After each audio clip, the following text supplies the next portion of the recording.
साताऱ्यातल्या महिला डॉक्टर आत्महत्या प्रकरणी मुख्य सूत्रधार रणजित निंबाळकरला तत्काळ अटक करा, काँग्रेस प्रदेशाध्यक्ष हर्षवर्धन सपकाळ यांनी आरोप करत केली मागणी। भंडाऱ्यात पावसामुळे शेतकऱ्यांचं मोठं नुकसान, नाना पटोलेंच्या नेतृत्वात शेतकऱ्यांनी जिल्हाधिकाऱ्यांसमोर मांडल्या समस्या, सरसकट नुकसान भरपाई मिळावी, शेतकऱ्यांची मागणी। मेट्रो 1 मध्ये तांत्रिक बिघाड, घाटकोपर ते वर्सोवा मेट्रो लाईनमध्ये बिघाड, प्रवाशांना घरी पोहोचण्यास विलंब।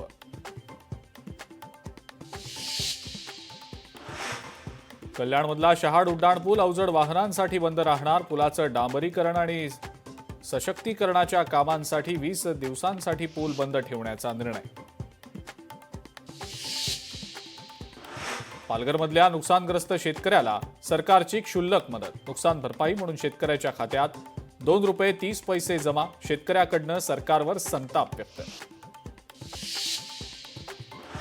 सांगलीतल्या मिरज सिव्हिल रुग्णालयात डॉक्टरांकडनं काम बंद आंदोलन, डॉक्टर संपदा मुंडे प्रकरणाच्या निषेधार्थ काम बंद आंदोलन।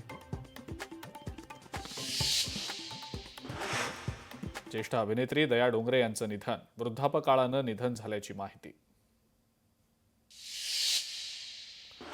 कोल्हापुरात स्वाभिमानी शेतकरी संघटनेनं ऊस वाहतूक रोखली, ऊस दरावर तोडगा निघेपर्यंत कारखाने सुरू करू देणार नाही, स्वाभिमानी शेतकरी संघटनेचा थेट इशारा।